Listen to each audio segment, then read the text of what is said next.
Hey, and welcome back to the best thing you watched this week with us, where we're talking about the best thing we watched this week. Welcome if it's your first time. Thank you so much for joining us. If it's your not first time, your second time, or depending on how many times you've been watching us, thank you as well. You are most welcome. Thanks for clicking on our faces. I know that was probably hard. You got through the thumbnail. And now begins the good stuff, where we talk about those best things. I'm looking forward to what Chris has to talk about this week. He's had some interesting titles from what I've been seeing him put out. I also think we're going to differ somewhat on a couple of them, which is always makes for interesting conversation. And we have... I have a lot of entertainment news to talk about this week that I'm excited to talk about. So that will be in our podcast section, where we talk about... news, entertainment, what we're looking forward to. That's all in the extra segment. Wherever you're listening to your podcasts, if you're listening to it now, thank you for listening. If you're watching us, thank you for listening to my blurb at the intro. I promise you we'll get to it soon. Chris, how are you? I'm good. What are we talking about? No. It has been a surprisingly busy week, but I don't know. It was weird. I looked back at all the things we watched, and I felt like I watched more than maybe I did reviews on, but I'm not sure that's true. I don't know. How about you? Did you feel it was a really busy week? It was. I put up more, and I watched some things that I didn't review. Some of those things may have been better than what I reviewed. Well, there you go. But we could talk about those. We can talk about those. Yes. Yeah. And I have a couple also that I don't know how much I can talk about, or if I'm going to, you know what I mean? Because they don't come out yet. And so it's, right. There's also that bit of it. So I don't want to, because I might want to talk about it when they do come out. I don't know. Yes. So anyway. Okay. Hey, I got a question. Well, maybe you can do some teasers. Yeah, I think I will do some teasers. Tease. Yeah. Like, hey, I've seen this. So, yeah. I'm going to give you. Wait, have you seen Batman? No, but I got an invite. Oh, okay. I don't think. Good, I don't know. Has anybody seen Batman? I don't know. There's some people on the internet claiming they have, and I'm like, I don't think those screeners have been screened yet. Like, apart from the directs and a few close buddies, I'm not sure that's true. Yeah, I didn't even think the premiere has happened yet. Has it? I haven't seen any red carpet images. I don't. Those people might be telling porcupines. Yeah. I did see a trailer, though, which is the first. I almost left. I mean, you know me, and I'm not afraid to run out of a theater when. Was that your first Batman trailer? No, I saw the very first one that came out, the teaser one. I don't even know when that was. When we got it showed a lot of Colin Farrell, and I'm like, whoa, that Colin Farrell, that I didn't even. This Doesn't one look was like him at all. Yeah, yeah. This one was I did see another one. I don't think I listened to it though. I only saw it. So I didn't have any context of what's going on, because it had more of Paul Dano in it. It was with him at the diner, maybe coffee shop, counter and stuff like that. And this one though was, good grief, it was a Catwoman trailer. It was so much about Selena Kyle, which wasn't bad, but I haven't seen it. Yeah, don't. Oh my gosh, it's like 3 minutes long. It is. Well, there's so much footage. I want to go into it fresh. I know. Well, see, and I thought, okay, it's just going to be stuff I've already seen. No big deal. And me and my son are sitting there, and as it ended, we were like, was this at the cinema? This was, yes. Yeah, I didn't seek this out. I should, and I mean, we afterwards we were like, gosh, I think we should have left. We should have walked out, because it just it was. Can you not close your eyes and like go whoa, whoa, whoa, whoa, whoa? Yeah, probably could have. Yeah. So I don't know. We'll see. I mean, it looks phenomenal. I mean, it looks very. It does. It's the more I know about it, especially with the runtime and the age restriction. I'm like, okay, cool. It's not so kiddified. Like, I don't want a child Batman. His whole story, the villains, this is adult themes. Mm-hmm. It needs to not be, they need to be able to go that extra kind of gruesome, that thriller, if they need to. Obviously not like a serial killer film, which you could do. The Victor Zsasz, he's a serial killer in the Batman world, and yeah, he's lethal. You could. Yeah. Anyway, yeah, we'll see. I digress. Batman, do you have a question? I do have for a me? question. It has nothing to do with the Batman, but whatever. It's disappointing. I know. I'm sorry. Well, maybe your answer could. We'll see. I'm the Batman. Okay. Yes. Okay. So if you could sing a duet with anyone, who would it be? Wow. Okay, first of all, both my mother and sister can sing really well, but I can't. So I feel for whoever has to. Like, I can occasionally hit a note, but all those in between make dogs howl. So there's things I've seen on entertainment of like Deadpool and Celine Dion, that kind of partnership. Oh. Because they did that music, and I thought that was amazing. Like, maybe I could choose someone so good that no matter how bad I am, that they just overshadow you and yeah, exactly. So I can just go like, and every now and again I'll just like hit a tambourine or a triangle and go, or like some rap guys do. They go, yeah. Oh, What? So you're part of the song. I'm part of it. Yeah. I'll just knock my camera again. Nope. Yeah, so let's go like the lead singer from Coldplay. Chris Martin? I think he's amazing. Yeah, Chris Martin. I think he would also just be fun to hang around. But then there's like Queen, I know he's dead, but how much fun would that be? Like, the dude was just legend. The harmonies that they create. I mean, and Freddie, but see, I couldn't even keep up with Freddie Mercury. I mean, the range that he has too.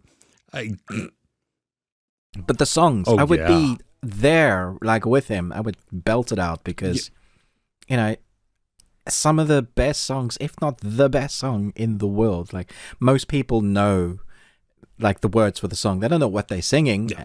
I just love the range of his music as well. It goes from, a cappella to opera to rock, all in one song. It's like it's a journey. Yes. Yeah, Queen or Coldplay. I think that would be it. Chris Martin. Okay. Yeah.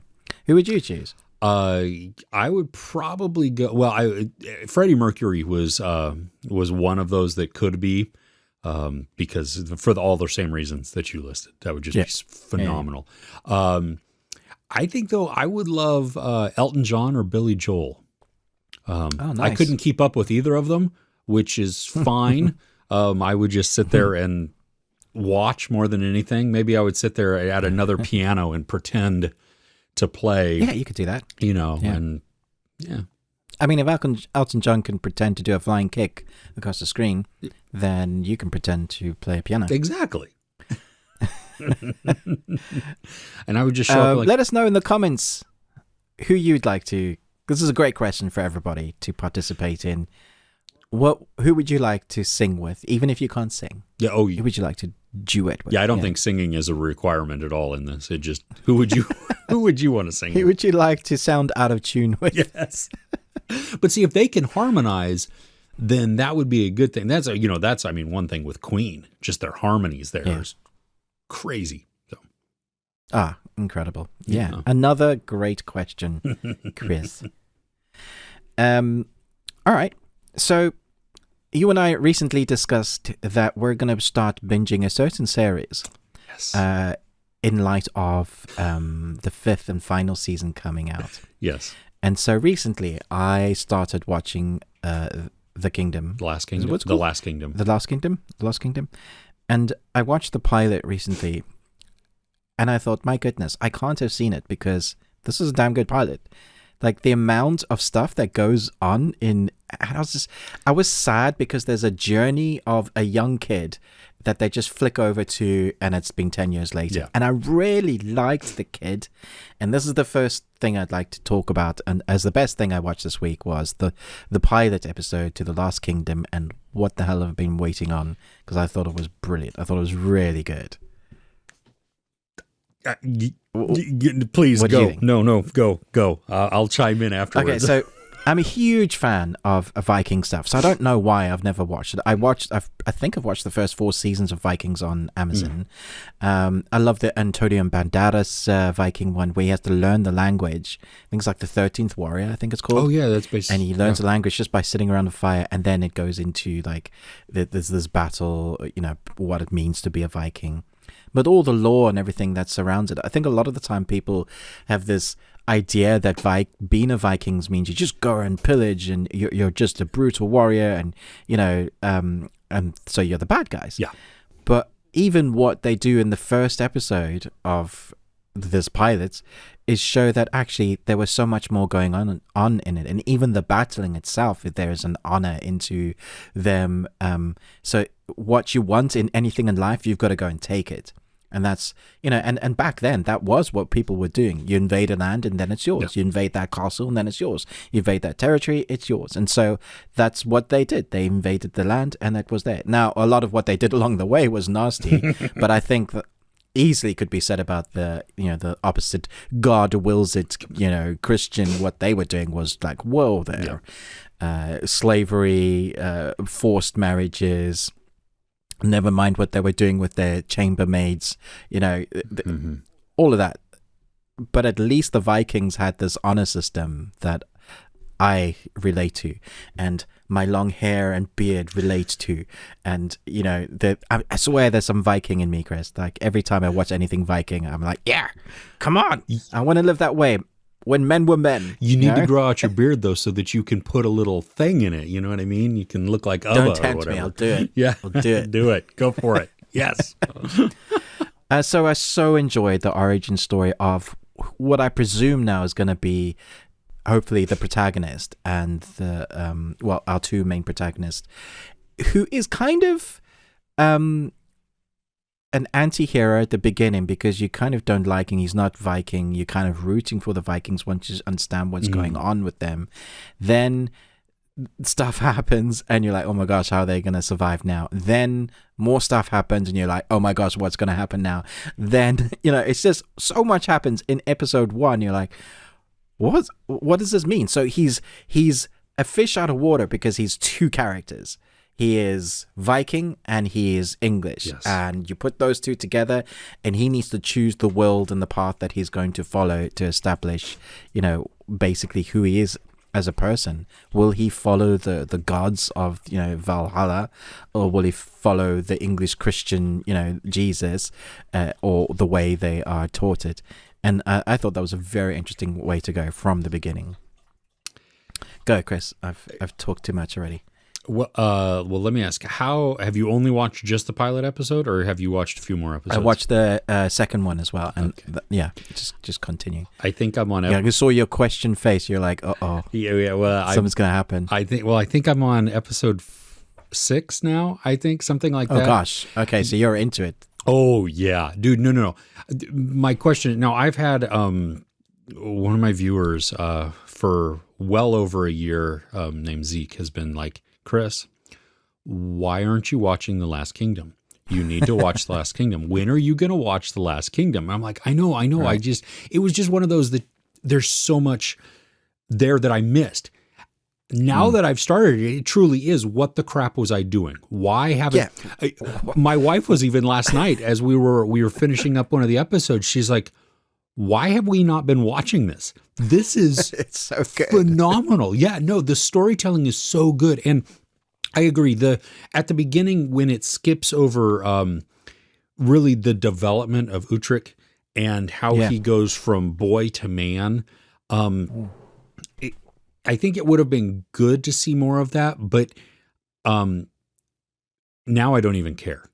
Like, you know what I mean? Because I know that he spent so much time with Ragnar and becoming his son, and just that relationship. Man, I love that character. Seriously, I was so sad. Oh my gosh, no, it's so good. Well, in it,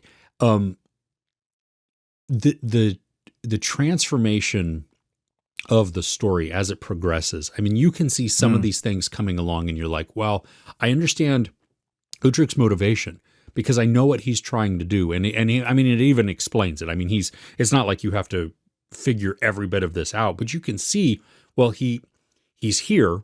He wants to get here, not necessarily in physical location, but he's trying to get back some of what is his. But then there's that honor and the duty that his adoptive father. Duty. We're 10. Sorry. No. Off track. No, it's okay.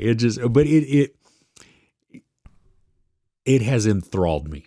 It really has. The story is just like, I see some of where it's going, which is good. Yeah. Because that's what is also intriguing me, because it's like, ooh, I see the path that I think you're taking, and I see some of these other side things where they're scheming, but I don't know exactly where it's going to end up. I mean, you figure... Yeah, it has me intrigued, because how do they keep it going for 5 seasons? Like, what story is there? Like, surely once you've captured the land and reestablished, like, what do you do next? Like, once you get to, what's it called? The Last Kingdom, which is representative of, is it Wessex? Is Wessex the Last Kingdom? Is that? I don't know. There was a land that they said. It may be. Because isn't that it? Because they've taken over Northumbria and a couple of the other places. I love all the scheming. Like, as I was watching it last night, I was like, this reminds me in a way of Game of Thrones without like the magic. You know, it has some of that. Scheming is the best word that I can come up with. I mean, it just, there's the political dealings, there's all of the power plays that are going on, and all these chess moves, and that the people that say they're your friend or they seem like they're noble aren't necessarily that way. And it just, there's characters that have come back in now with in episode like 4 and 5 that or 3 and 4 and 5, I don't know which episode I'm on, so but it that I like and I want to see more of, because it intrigues me to see how the relationship with Utrecht is, and how they work together, and what that means moving forward, And I think honor plays a lot into that, honor and family. And so it's, I don't know why I have not watched up until this point, but now it's like I'm totally hooked. And we have... And this week you need to watch Vikings Valhalla. Yeah, exactly. Well, that was the other thing. That's really going to mix it up. Well, and I was like, I don't know that I want to, like, once I start Vikings Valhalla, I don't want to stop that. I can't stop that because I'm going to get all messed up of who's who and where things are. Exactly. Yeah, absolutely. Yeah.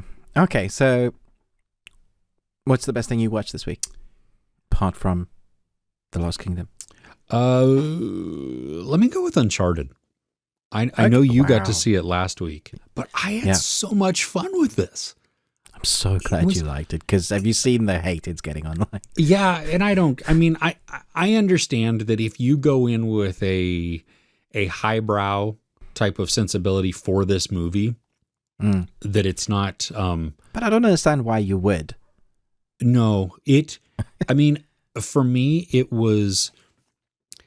there was the action adventure, there was the treasure quest, there was the insane stunts, and then it had good comedy within there. Not like overly trying to be funny, but just the sarcastic banter between it. And really, Mark Wahlberg, he brings most of that, just that dry humor that he comes in, and all of that was exactly what I wanted. Now, I am glad that the opening scene that we see that we've seen in the trailers with Tom Holland falling out of the plane, on the big cargo things. Yeah. Like when it goes to black and then it we see the flashback, I'm like, okay, here's the deal. If they don't resolve how he survived that, I'm going to have a massive problem. You can't just create something so outrageous like that and then never revisit it. Now, I'm glad that they did revisit it, and there is a large amount of disbelief that you do have to suspend. Oh, yeah, like the tumbling in midair and moving upwards, regardless of how strong you are, or CGI Tom in moments, which was cleverly put together, I thought. Yeah, it looked good.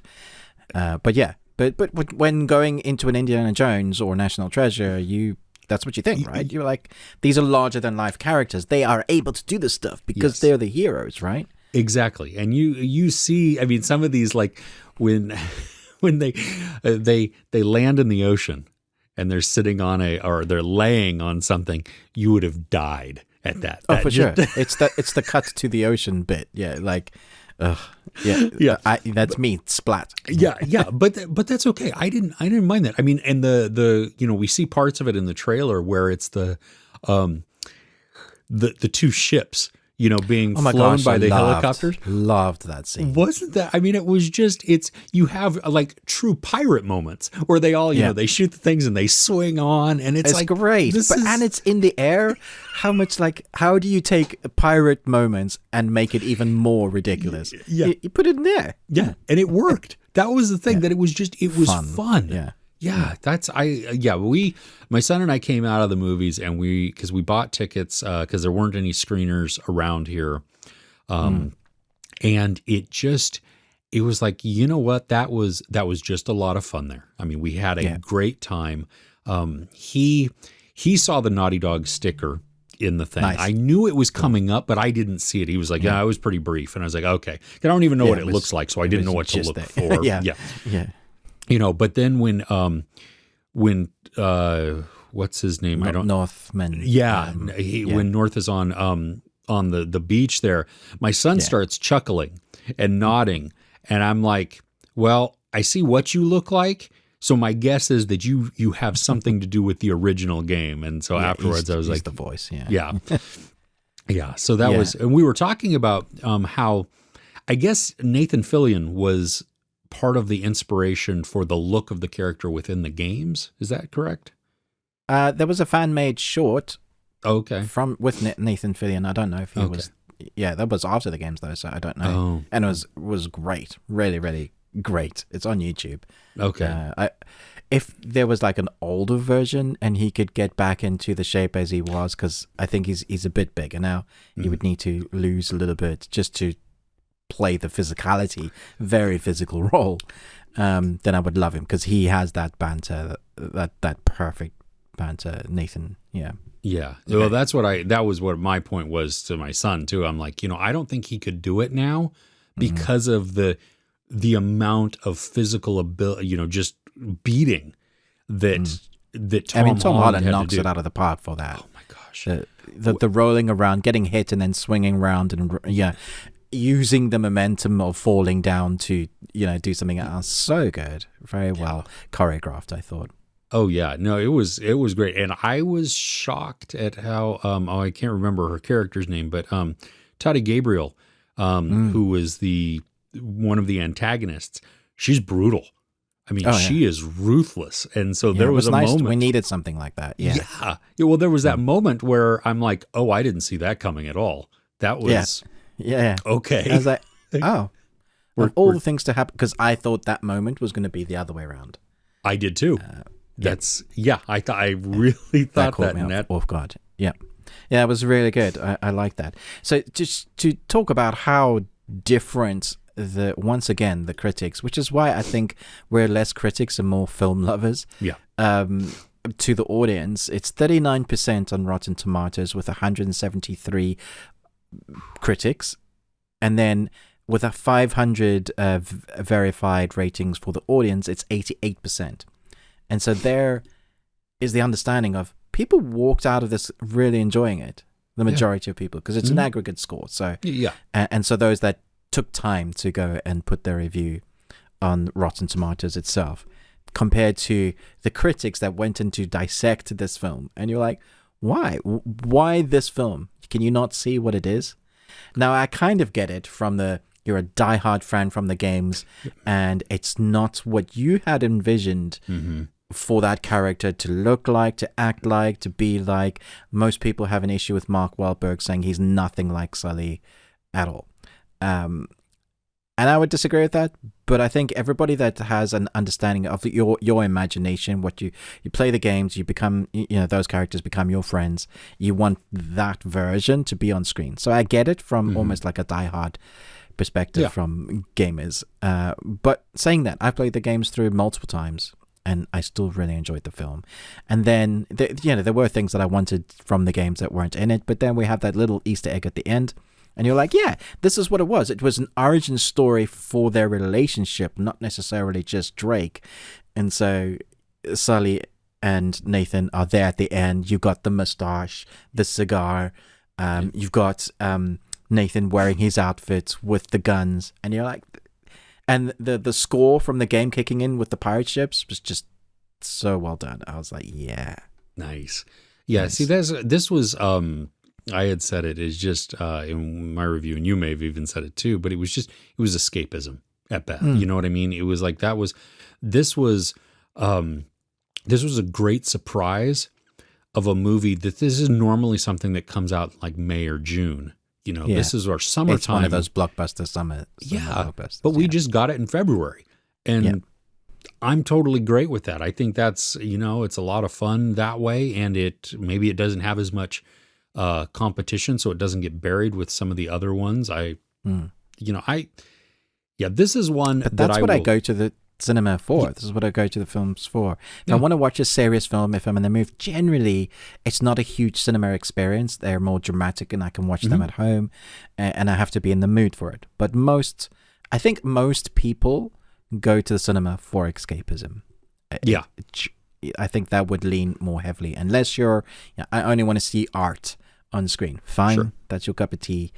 But I think most people on a Friday night or after a long week, you want to take your partner to the cinema, you get your bag of popcorn. What film are you going to lean more into?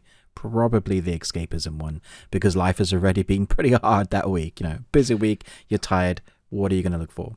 Yeah. Well, and if you're really into art films, this isn't the one that you're going to anyway. No, you wouldn't click buy on that at all. No. Right. And I think, for me, this one, especially, because a lot of the time we get access to screeners and stuff. And so I have to balance remembering that I didn't pay for this movie to see it. And so what would it translate if I actually had to output the money to do this? Would I like that or whatever? This one, I paid. I paid to see it. And that's essentially what you're selling. Like, is this worth your money and your time? Yeah, exactly. And this is one that I will buy and that I will watch over and over again, because it was fun. I mean, that's a generic word, but it really was. I mean, it was just really enjoyable. It had, the right amount of humor to it. And I want to see more now. I think that's it too. Like, I want to see another adventure with them. Yeah. Especially because... I agree.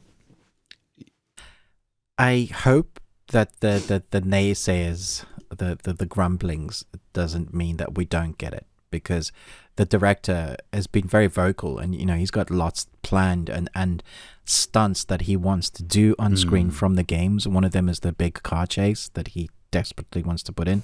They just couldn't do it for this film. It was too much. It was big. And in the game, it lasts like 20 to 30 minutes. It's a long chasing. Oh, wow. So it would have to be massive. So, I don't know. Yeah. Well, I hope we do get more. And, I was telling my son last night, because we were re-talking about it, I was just like, you know what? This movie is what I wanted Red Notice to be. Right. Yeah. And I was trying to think about it. I was like, what made it different? Because think about it. It's kind of it's a similar premise. You know what I mean? They're on a treasure hunt. They globe hop. But what was it and I think it was faster storytelling. I think it was more efficient in that. You know what I mean? Where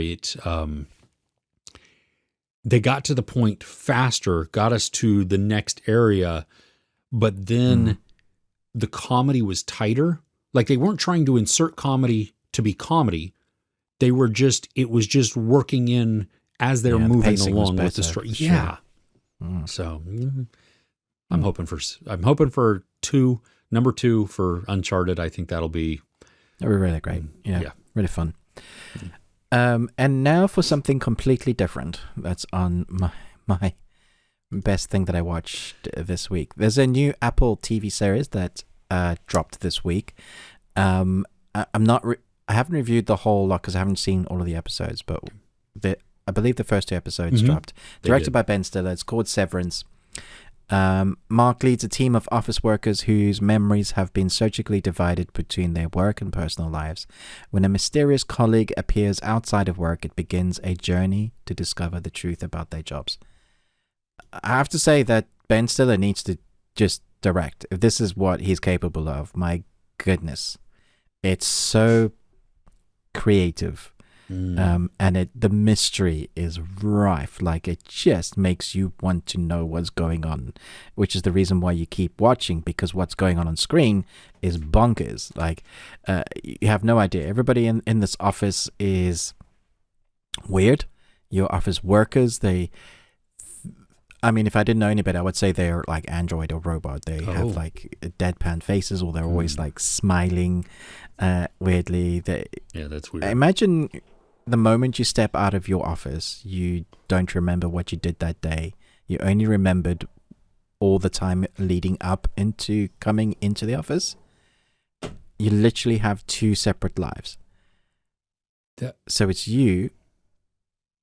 So this is how secretive the work is going on in the office. So the moment you step in to the office, it's hard to wrap your head around it.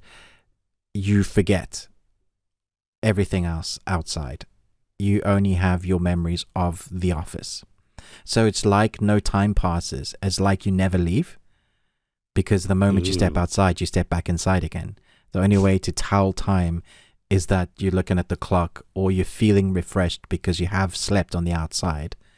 So does that mean also, though, that on the flip side, that your life outside also has no memory of your work, and so you are continuously just not at work? Exactly. Yeah. So you have almost no purpose, but you do, because you're getting paid salary.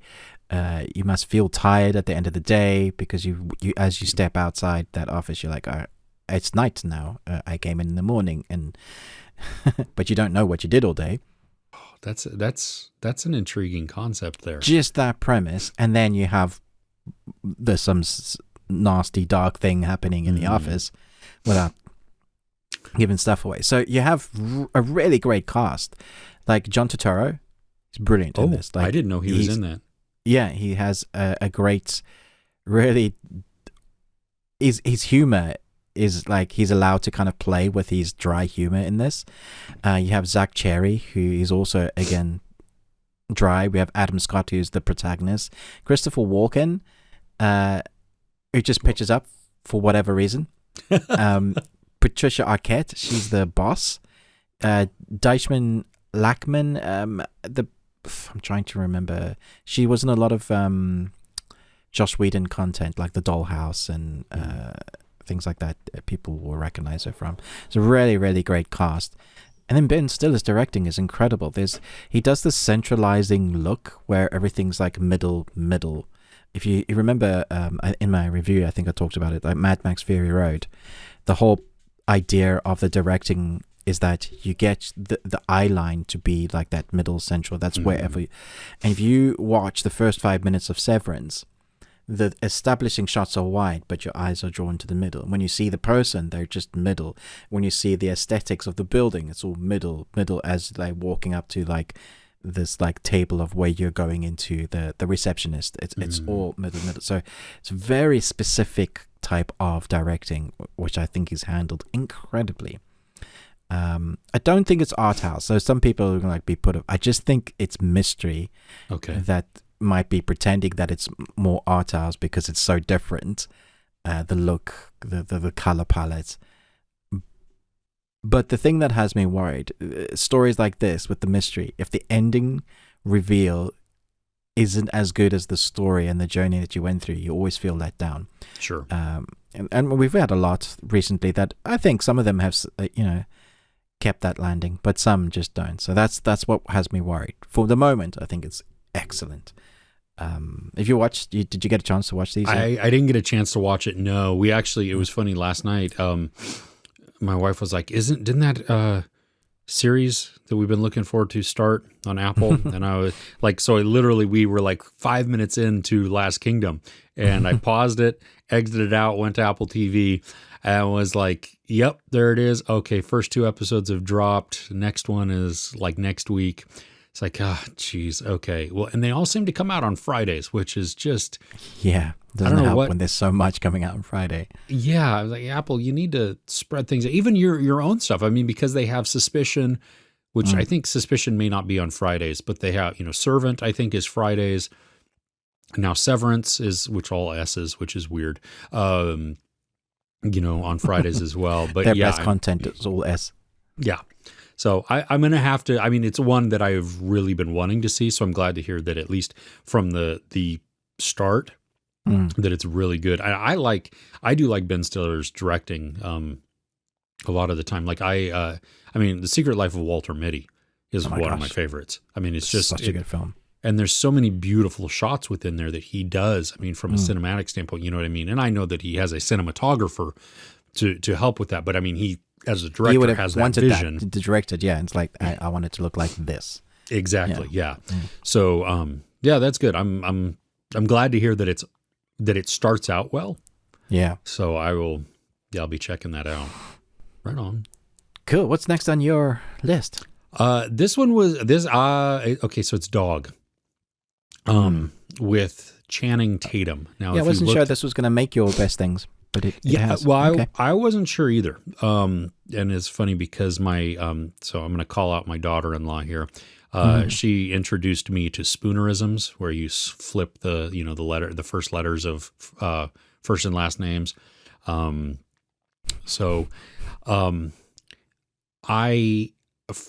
She was like months and months and months, maybe even a year or two ago, she was like, Channing Tatum, and I'm like, that's a great one.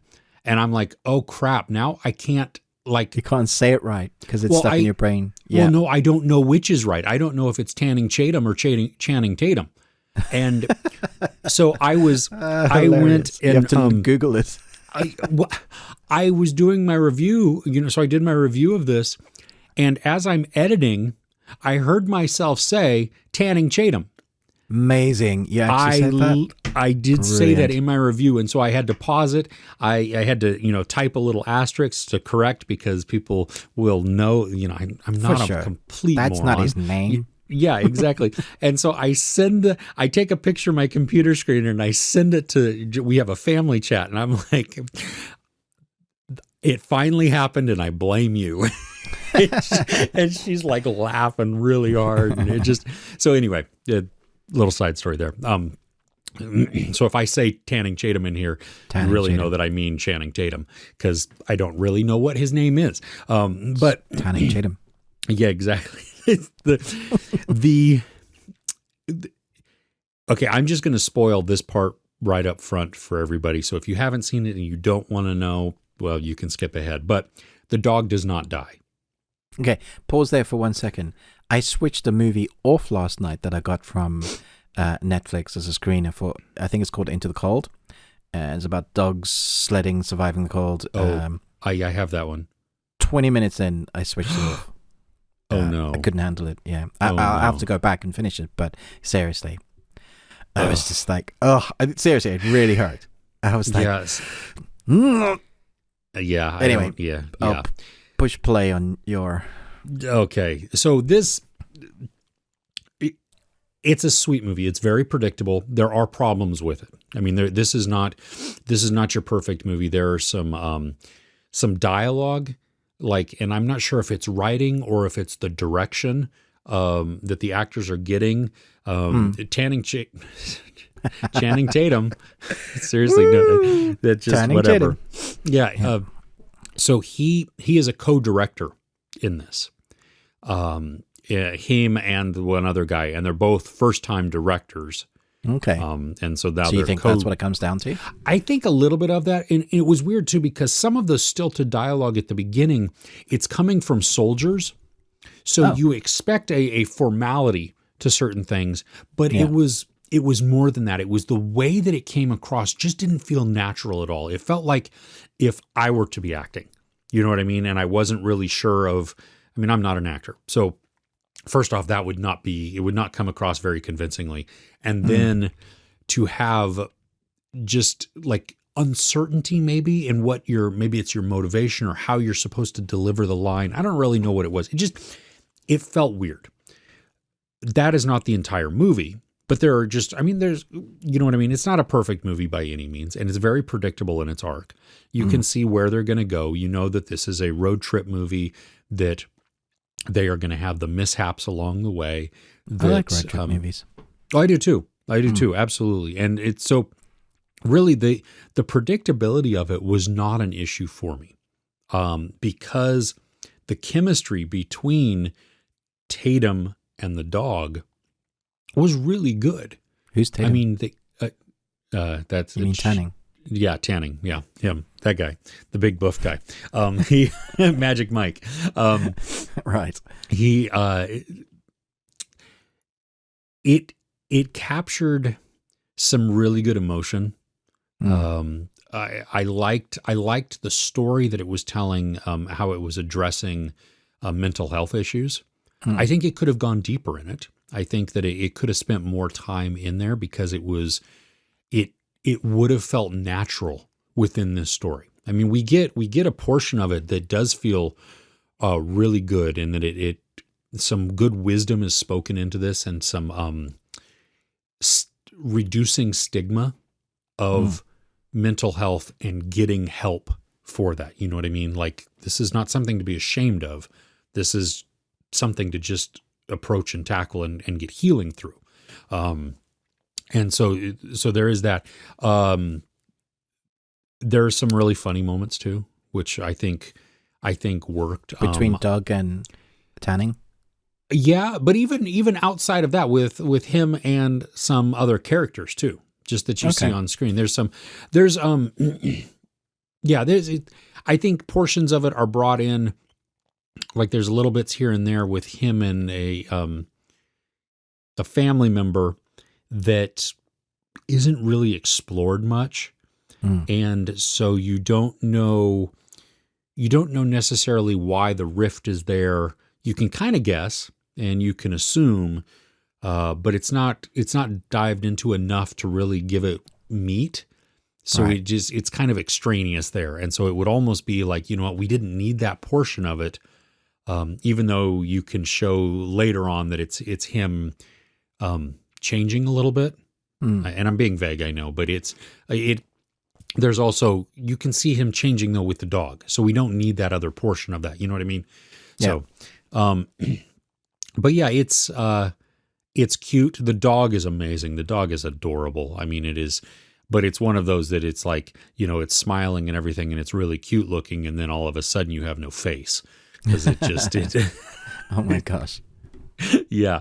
But, there's a look that it has where they stop one time and the dog runs off to something. And, the next scene is the dog, they're driving down in the car, and, Tatum is kind of like looking like annoyed and questionable at the dog. And the dog is just kind of like, you know, very pleased with itself and covered in chicken feathers. And so, nice. So you don't see any of what happens. You just see that little after. You just understand that something has gone down. Yeah. And the dog is very pleased with himself or herself. Yeah. You know, yeah. I caught his dinner. Yeah, exactly. Well, her dinner. Yeah. She didn't share, I don't think. But, does it give you a feel of like Turn and Hooch? From maybe a buddy standpoint, a little bit. Yeah. This, I mean, I think any of those that you have, like even K9 with Jim Belushi, you know, where they start out as not friends and then they become inseparable type of thing. That bond is realized between them. You know, they both need each other and stuff. That happens. So that, and I like. Is it based on a true story? I don't know. Could be. It'd be interesting to find out. A lot of those sort of dog stories are. They have some basis on them. Yeah, it could be. There is one moment that the dog does something very simple. And the moment it did it, I mean, instant tears. Just Oh, really? like my eyes welled up. Yeah. Oh, And it was, my gosh. I mean, it was like this. It was just, Oh. and it's, I mean, the setting itself is somber and more sad, but that was not what was affecting me at all. It was the motion of the dog, and it's one action, and it's like, yeah, and which was right at the right point too. It was so it didn't, there was no cheap, there was no manipulation, there was none of that. I mean, it was the exact right emotion to have at this moment, but you just don't see that gut punch coming, and so it was, it's good. So it's worth checking out. I mean, if you if you don't make it to the theater to see it, I don't think you're going to be out or anything that way, but definitely watching it. If it comes to a streaming platform or on demand, something like that, it is a good time. It's funny. It's fairly clean even. So it's pretty good for families. Yeah. Our friend John he tried to have a cinema day in amongst the storm, and he was meant to watch 3 films, but he got to watch one because of the storm.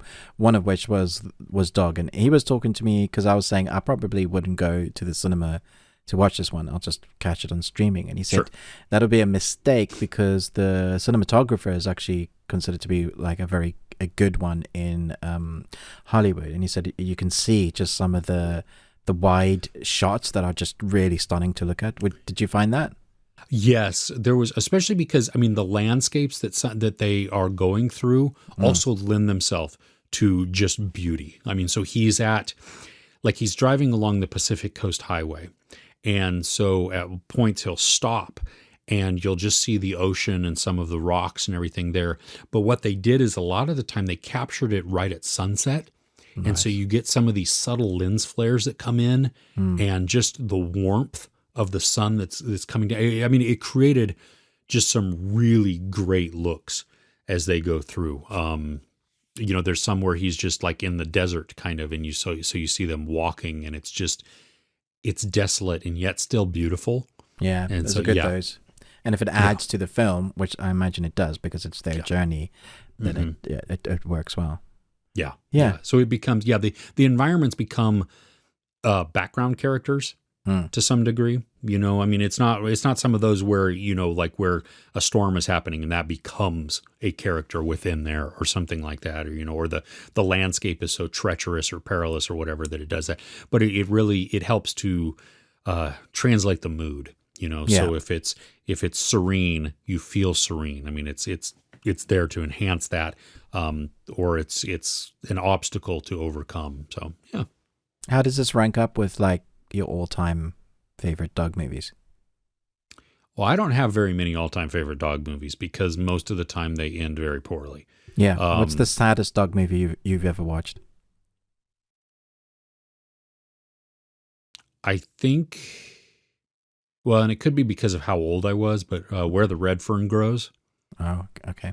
Because that was like in 3rd or 4th grade, so I'm like 10, something like that, 9, 10, something like that, and you have multiple dogs that die. Oh my gosh, yeah, no, it's terrible. Hey, that should never. What's wrong with the kids' book? That's. I think All Dogs Go to Heaven. It's animated, and that for me, that film was I don't know if I've seen all of that. Ugh. Probably stopped at the right moment. Like watching Bambi just before Bambi's dad gets shot. And pause. And that's how it ends, guys. Just, Yeah, see, that's why, I mean, which I know most people stay away from dog movies. Because, we can't handle it. They're our best friends for a reason, right? Yeah. No, I don't want... Escapism, not realism. Yeah. Well, and I tell you on a personal note, I mean, I've had to put 2 dogs down over the course of. It's not easy, is it? Yeah. Oh, I cried harder when I put our first dog down than I did when my dad died. Wow. Become part of the family. Oh, yeah. It was terrible. Yeah. I mean, that was ugly sobbing. gosh. right there, and so yeah, it's not. Yeah, my dad was a guide dog trainer, guide dogs for the blind. So we had a lot of dogs growing up, and yeah, I saw, and we had dogs of our own as well. So we had a boxer that got into a fence that had to be put down. We had a mixed breed dog that was a racist that would take chunks out of the gardeners or the guys working the land. He would just be absolutely dead center calm, and then get up, take a chunk out of the leg, and get back down. So that dog became a police dog. I don't know who had the dog before us, but they had bred something in it. It's all about the owners, man. Oh, totally. Yeah. Had a collie, a border collie that was terrified of thunder. And anytime there was a storm brewing, like before there were clouds, it would sniff, and once it knew, put its head down and run. And one day it just never came back. Oh no. Yeah, never got it. There was so many sad stories. Like opening the gate, dog runs straight out, gets hit by a van, dead. Yeah. That's Let me make this a little happier. I mean, we used to have a neighbor who bred pit bulls. Gosh. Which, in America, if you go to any of the rescues or the pound or anything like that, I mean, the shelters, it's mostly pit bulls, because I don't really know why. I mean, I don't know if people just get them and then abandon them. I don't know what it is, but pit bulls also have they have a bad rap. You know what I mean? They do. And it's more about the owners than anything, because I tell you what, these two pit bulls now, it's all the owners. Yeah. Yeah, they could have been. I mean, they could have killed me if they wanted to. The most dangerous thing about these two was their tails. They have such strong and thick tails. When they, oh my gosh, it would give me welts on my leg. And they're so happy. They just come over all happy and stupid. You know what I mean? It's like, and just licking up a storm and everything else. And that, I mean, if, and he had them trained. And so they probably on command, they would do certain things, at least to protect or whatever. But they were not threats. They were not dangerous. They were just, cute and everything else. And it goes to show that you've loved the dogs. Now you can still train your dogs to be vicious at the right moments, because, especially if you have small kids or you want them to protect your house or whatever, but they can also be dumb and just lovable at the same time. And so, yeah. Well, that was a nice sidestep. I'm sorry for depressing everybody. No, everybody loves dogs. Let us know about your dogs. In fact, show us pictures of your dogs on our Twitter at Best We Watch. I'll put a picture of mine. Chris will put a picture of his. And let's have a look at everybody's dogs and just go doolally for dogs. Why not? Yes, there we go. That's a great idea. Cool. All right. Love that. My third one that the best thing I watched this week is something that you didn't think was the best thing you watched this week. And a lot of other people didn't think it was the best thing they watched either. We had a wide disparity. I think if it was what you're going to talk about, we had a wide disparity on our ratings on this movie. Yeah, I think it was low and mine was really high. I think I gave it 4.5. The latest Texas Chainsaw Massacre. Now, correct me if I'm wrong, Chris. There's 10 Texas Chainsaw Massacre movies. Yeah, are there really? Apparently. I was reading an article. I was like, really? I've already seen one and bits of it, I think, many, many years ago. So I went into this film going, I'm looking for a nice killer movie that's going to scare the crap out of me. And it really did. Like, Don't Breathe. I think that film's one of the scariest films you're ever likely to see because of how they create tension. Not because it's gory or it's just, if you can create tension without doing jump scares, you got me. And then I was behind our two main protagonists because of that kind of sister bond or love-hate relationship. But I think, what's her face? Elsie Fisher? Yes. I thought she was fantastic. But the background story that we get shown for her, with her being shot Shaw. Mm-hmm. I thought that created so much weight to her character that I was like, I'm rooting for you to get through this. And that was the background story. So I wanted her to survive and win. At the same time, I literally didn't think anybody was going to survive, because every time I thought one person was like the supposed hero, like this, we have this one trucker guy who's just buff. He seems to know what he's doing. Yeah. You know, I wouldn't mess with him, not at all. And then I just think about the way he... There were moments when I was like... Yeah. The bus scene, it's a bit in the trailer, so you kind of know. But oh my gosh, that is got to be like the buffet of gore and body parts, almost like the most I've ever seen, I think. I mean, I was smiling because I was just, what is happening? Oh, yeah, no, it was nuts. Well, and I read that the director, they actually went back in and rewrote part of that to include more gore, because they were like, this is called Texas Chainsaw Massacre. Right.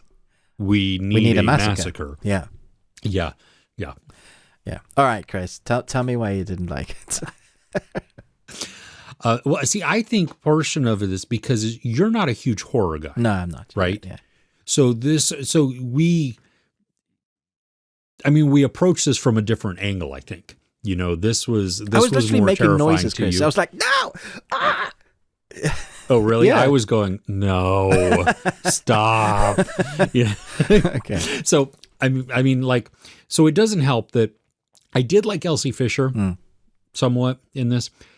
The character of Melody, I wanted her dead the moment I saw her. Who was Melody?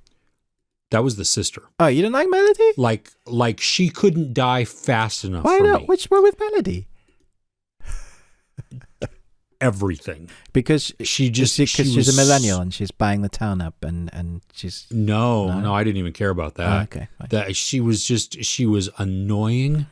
She was self-righteous. Oh, gosh. She was just not even overly protective. She was just so self-involved and holier than thou, and I know what's best, and screw you, you know, just her whole thing. Yeah.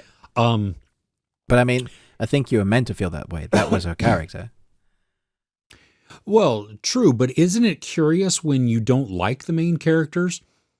I mean, that in a story where somebody is supposed to survive, that you want them to survive, I didn't want them to survive. You had a very interesting comment, which I kind of agree with. Once you find out what the story is actually about, it's not that hard to root for the actual guy that's killing everybody, because I guess we're just talking spoilers now. We might as well, because it's been out. Spoiler alert. Sure. So his mother, well, basically the woman that raised him, they kill her, basically. They get her in such a state. She needs her oxygen and air. And she said, I've sorted out my, you know, I got my deed right here. And then she dies. Mm-hmm. And then some cop is like, oh, they're there, it's fine. And you're like, you've got all this strength and power. No, screw you guys. I'm going to kill you all because you've killed the only woman that cared enough for me. And then he goes on the rampage. Okay, so extreme. I get it.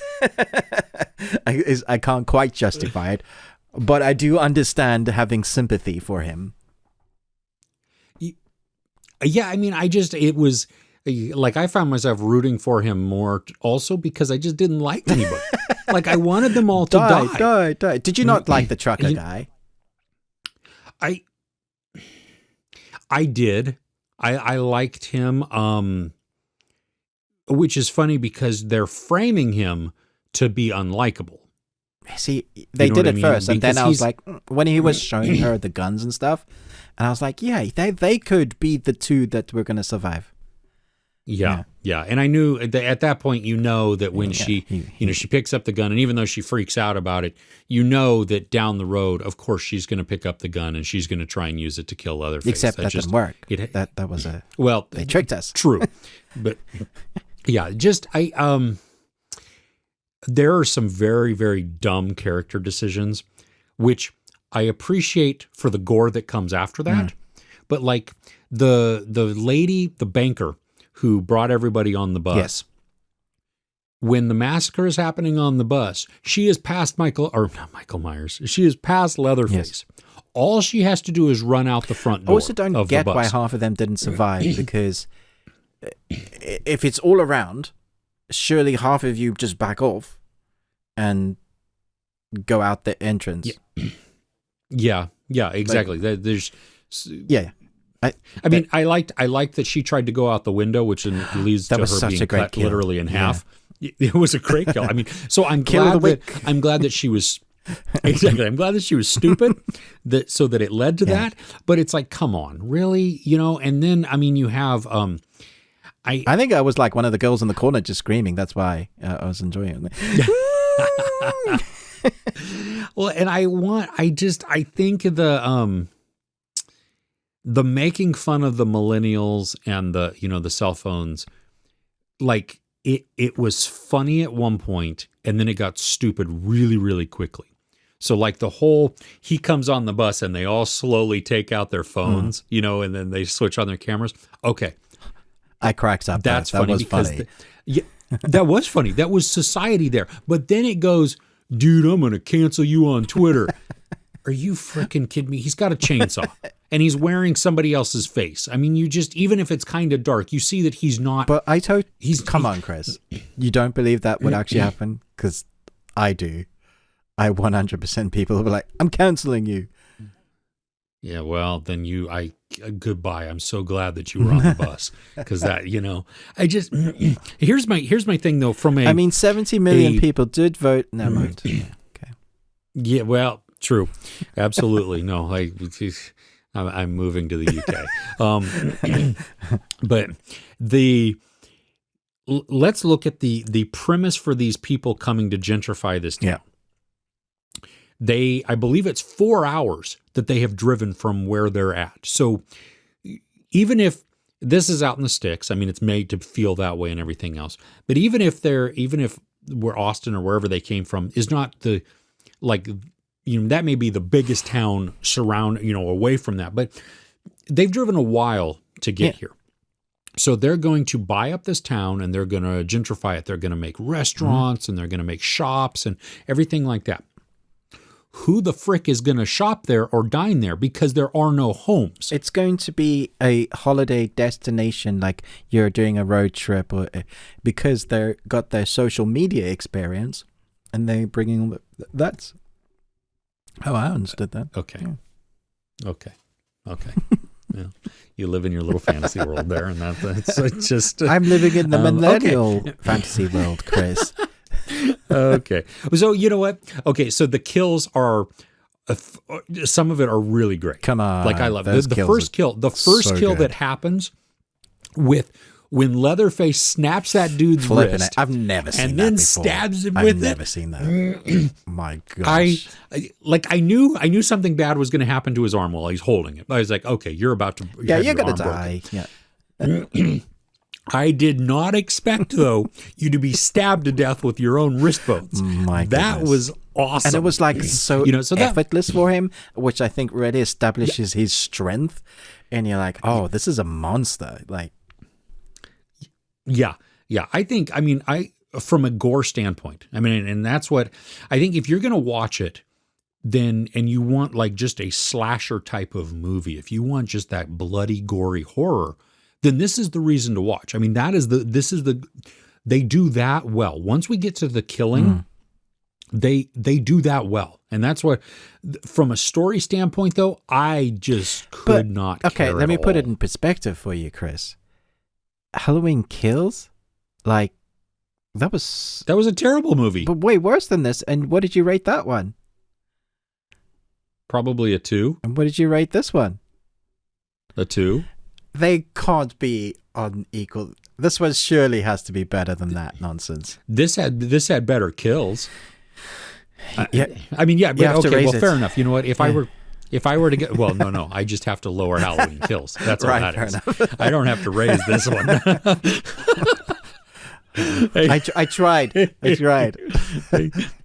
I know, and it's okay. And I'm glad that you enjoyed it. And I know that a lot of people who are watching this are enjoying it for the slasher that it is. And that's what, and that, you know, and that's what I acknowledge too. I mean, I considered giving this 2 scores because Yeah, I from do that one, with from some just, of my reviews, yeah. you know, from a gory standpoint and from a, just a, wow, you went for just balls out horror, just slash or kill everybody. I would go 3.5, 4 with that because it was brutal. It was And brutal. That's one word I would use for it. Yeah, brutal. Yeah, it was great. But then from the story standpoint and the character standpoint, I just didn't think that its story really mattered in these films. Like, isn't that some kids end up in a desolate place, they wake in evil, and then you see if they survive? Isn't that the formula? But see, like with the first one, I mean, it's so much more psychological. Like, I think, and I could be mixing up which movie it is, but there are some where they're strapped to the table, sitting around this deranged family's home. You know what I mean? And you know something bad is about to happen, and you know that it's, but they're all nuts around you, and that sheer just anticipation. Yeah, weren't some of them like hung up on hooks and stuff as well while they were alive? It could have been, yeah. I mean, that's well, and so see that portion that it story didn't have any of that. Did it? It didn't. There was no. It just once the violence started, it was just violence. Yeah, and you've convinced me, Chris. I'll give it a 1 star. It's a terrible film. I didn't even give it a 1 star. I mean, you know, whatever. Okay, fair enough. If that's what you ordered, I think from a story standpoint, it could have been. No, I agree. The story could have been better. Way more gripping. You know what I mean? Like, and then you feel this peril for your characters, which I think then invests you into the, you know, just their outcome, and you root for them.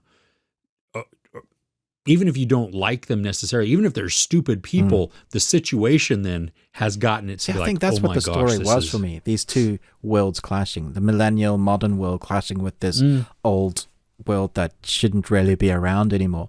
Like even the ending sequence where I was breathing and I was like, thank goodness, okay, they've survived. And then he pulls her out, you know, rips her, I was decapitates so her. Yeah, Chris that. is beaming a smile, but she can't do anything because the damn car's automatic. This modern car is driving away, and she's like, "Oh," I was like, "Yeah, okay."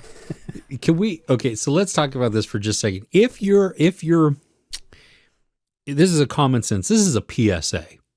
If you're being chased by a psychomaniac killer who has shown himself to kill anybody and everybody, when you get in your car, you don't put in all of your destinations and let it do its thing on its own. You start the frickin' thing, you put it in gear, and you step on the gas. I mean, there were so many times in the film I said, why haven't you left? You could have survived. The woman that says, here's the keys to the car, now leave, and they don't leave. They could have survived then. I was rooting for her. She was badass. Okay. She was. But answer me this. And I know that I'm being logical in an illogical situation, but just why are you applying logic to this film, Chris? I know. Okay. So Leatherface jabs her with the chainsaw and lifts her up. Okay. That's spectacular. That's great. That was just awesome to look at. But let me back up a little bit. When Leatherface is chasing Melody through the house and he is sawing through the floor and he is cutting through everything. I mean, he is just going through beams, pipe, the whole thing. This is a super sharp chainsaw, right? I mean, we can agree on that, yeah? So he has her up, just, you know, Sandy is her name, I think. He's holding her up with the chainsaw going through her and running. And then he throws her. Shouldn't that motion just to get her going, shouldn't it just slice right through her like Terrifier did, or a Bone Tomahawk? Shouldn't it just split her in half? And probably. She would just fall more than. But maybe he stopped cutting and then just threw her. Yeah. Okay. And how does she survive that? I mean, that had to have gone through her spine, or at least. I mean, that's why she wasn't moving. And, like, she might still be able to move her arms and grab that shotgun. Like, have you not seen Terminator? I'm sorry for applying any sort of logic to this Chris, movie. are you kidding? Yeah, Leatherface. Yes. So anyway, that was the third best thing I'd watched this week. Obviously not on your I'm list. glad that you enjoyed it. And from a gore standpoint, I mean, it's a good thing to watch. Yeah. So, yeah. Lots of buckets of blood. Yes, totally. Okay, I'm going to briefly touch on my third thing because it's kind of weird. Maybe I should. No, I haven't done my review for it yet, so I'm not going to totally go into it.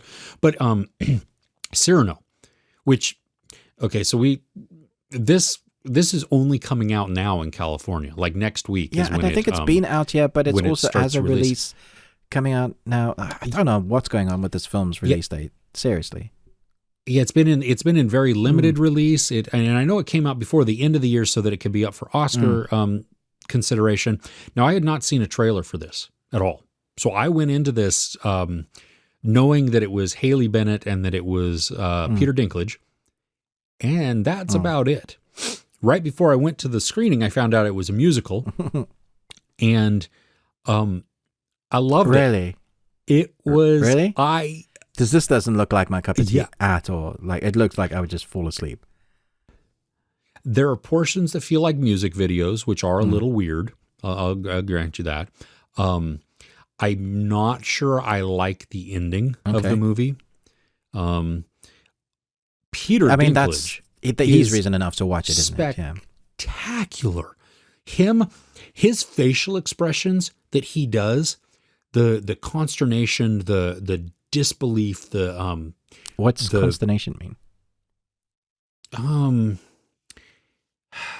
do I mean that? Like, is it like minute subtleties, like in his facial movement? Like it's like how he carries himself. Like you're not.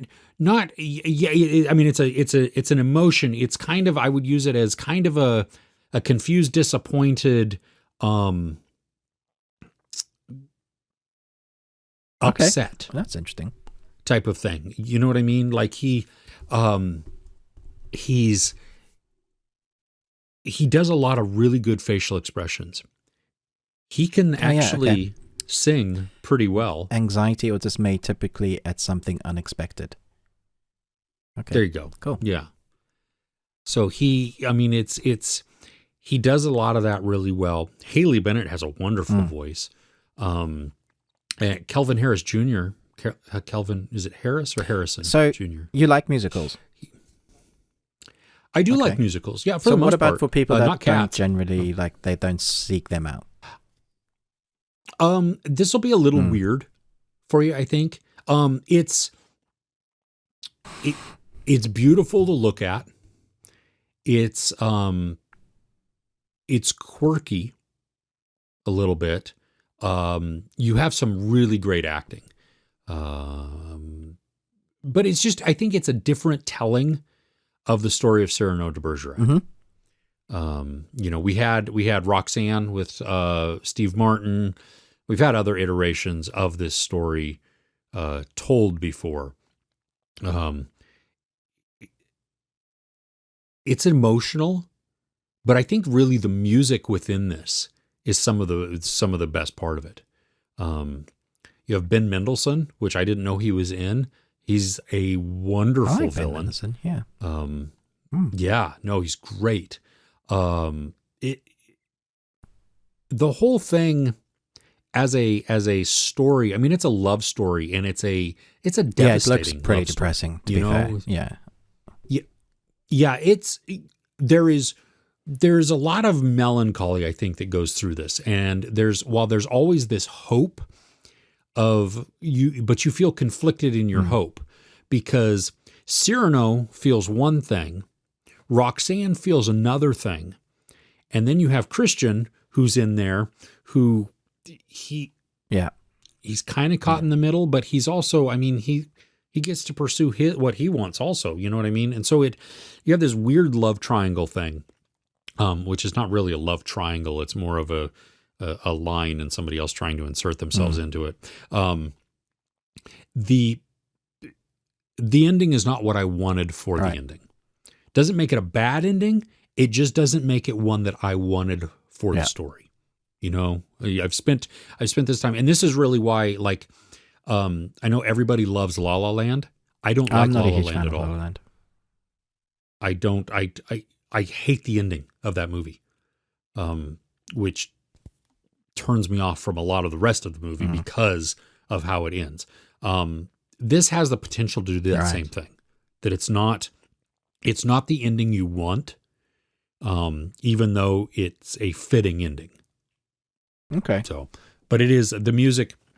The music is really well done. The cinematography and the way that they capture some of these performances, even though some of them do feel a little bit like a music video, they work. There is almost like a rap battle that happens at one point. And it was, and it's not really, I mean, it's not really a rap battle, but it has a little bit of that feel to it. And it's done. I mean, if you like period pieces, this is something to watch. I mean, because the costume design is outstanding. You know, if you like musicals, I think you'll enjoy it because the music itself is really, really good. It's got to be better than the Angelical Cats. Yeah. Yeah, I don't even. Yeah, no, the way that, so not even hard to do that. I mean, but it was while not on the level of Les Miserables, it was it had some of those same feels at different points. You know, and so it was. I don't know. I was surprised at how much I liked it, and I think maybe some of that was because I went in completely blind to it and didn't know anything about how this movie was going to be. But nice. Yeah. I think if you're not a fan of period pieces or musicals, then this is certainly not one to see. You know, there's no draw then at all for you, even if you love Peter Dinklage. I mean, he's not going to be enough to pull you in. And it's based on a Broadway play too. This version is based on a Broadway play. And so, you can see some elements of that as well within there. Yeah. Nice. So, okay. There you go. Yeah. Cool. Well, those are the best thing that I've watched. I did want to briefly touch just before we jump into Fistful of Vengeance, because my goodness. I didn't get a chance to see this. It's so bad. It's nonsense. It's complete nonsense. There's a couple of fight scenes that I could that's worth watching, but with the two main actors in it, why wouldn't you just watch The Raid? If you're just in it for the fight sequences, watch the Raid movies. But my goodness, the story and the acting is abysmal. It's bad. Oh. It's worth watching to laugh at. And I feel sorry because I love Aiko Uwais. Yeah, I just think they're phenomenal fighters, and it's like Hollywood has. What did you say the other day about an actor that they haven't? It's like they've tempered them, but in their fighting style, right? It's like Ryan Reynolds is not allowed to be funny. These guys aren't allowed to be great martial art fighters. It's so many cuts as well, and these guys are damn good at fighting. Why wouldn't you show it? And that's not the whole way through that. And there's one particular fight sequence where the camera flows out of the building, doesn't cut, and flows into the next fight. So there's 3 fights happening around the building, and it just kind of follows. And I thought that was really clever. That there were some clever camera usage, but it's not a great story, and it's just ridiculous. And I actually think that the series was better than the film, and the series wasn't good. So, did you watch the series? Oh, it was Wu Assassin, right? I think I saw the first episode or part of the first episode, and then either I don't know why I didn't, because you saw the CG and what is this nonsense? Yeah, that could have been what it was too. Yeah, and that's unfortunate. Yeah, you were talking about. I mean, because that was the one thing that I was looking forward to, because you have these 2 martial artists who are phenomenal. They're so good. I mean, why not? And that doesn't make any sense to me that you would want to restrain them in what they do so well. I mean, isn't that the selling point of this movie? I mean, if you're gonna, it's like taking in Texas Chainsaw Massacre. If you take away the gore and the kills, Yeah, what is so it? it's Why would you neuter him Lewis like Tan that? is the other great, as you go, Aiku is Lewis Tan. It's sitting at 50% on Rotten Tomatoes for critics and 44 for audience. So, yeah. Really? And that would be the fans of those as well, that, of Lewis Tan, who have said, yeah, no, this is crap. And that's surprising, because on a movie like this, you would typically expect the critic score to be even lower. And if it's a bad movie, the audience score is typically low too, but to have it lower, then that's different. Anyway, so it's not the best thing I watched, but I was just like, yeah, I guess I'll touch on that because I was excited to watch it. Is there enough? Well, yeah. Is there enough fighting though that I could watch it? There is a lot of fighting, but you do find when there's downtime, you're just like, literally probably just want to skip because the story doesn't really make sense. You could just go, oh, fight scene, yeah, watch that. Like, that's fun. Watch the fight scenes, and it looks like. So I could be wrong, but it does look like this could be a franchise to rival the Fast and Furious in the martial arts. So it's ridiculous enough with big action sequences that, and the stars are big enough that Netflix could go, yeah, we could do a few more. And it looks like they're leaving it open for more. So yeah, Fast and Furious martial art films. But even the Fast and Furious have a few good films in them, right? Well, yeah, that's what I was going to say. Like the beginning, at least, those storylines were engaging. I don't know if we're going to go great, but they were at least engaging. You know what I mean? And you felt for the characters, and you wanted to. Yeah. Huh. Yeah. Okay. So we'll see. Looks like there's life in it, and if Netflix keep green lighting it for some reason, like Space Force season 2, all right then. Yeah. I don't know. That, you know what? The second season, it did get better as it went along. It's too little too late, I think. Like, it is better. Yeah. It is better. But that first episode of season 2 was terrible. It was so unfunny, and just when they got into their little, I guess it's like episodes of, we're going to get up to mischief this episode. We're going to get up to nonsense. Yeah. That, I think, because they stepped back and made it more The Office. Yeah. It started being good. But I can't see it being picked up now. Because you might have started finding your footing, but is that enough now? Because everybody, the audience has already left, right? Nobody expected this to get a second season. Well, yeah, exactly. Yeah, the first season wasn't good to begin with, and then the second season took too long to find where it needed to go and find its voice. That I think they clicked. You know what I mean? Because by the end, I was enjoying it. It wasn't like I wasn't hating on it, but it was just like that first episode I watched it. I'm like, oh no. This didn't get any better in season 2. And what shocked me was that Steve Carell wrote the first episode of season 2. And I thought, wow, come on, dude. So this is going to be shocking to you. Did you know that on Rotten Tomatoes in season 1, the critics gave it 39%, but the audience gave it 75%? Okay, so that doesn't surprise me. But season 2 so far has 6 critic ratings, which puts it at 100% on Rotten Tomatoes for critics. What? Yeah, 100%. And the audience, with 34 reviews done, 85%.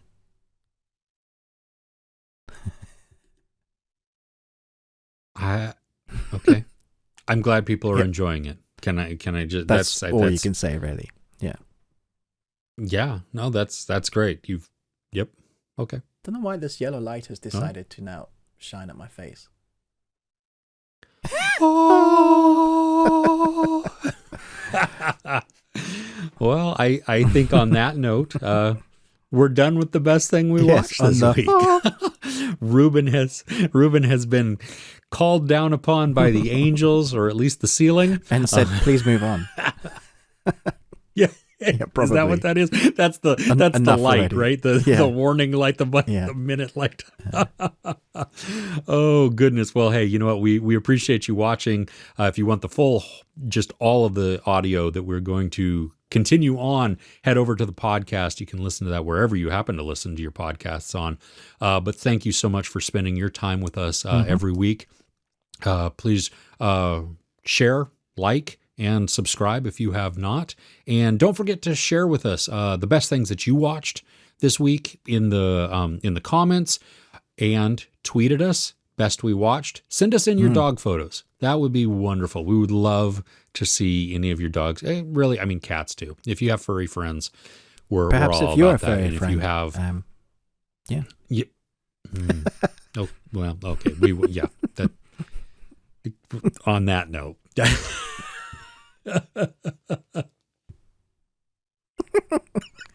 Okay, we're going to get furry photos pictures. now.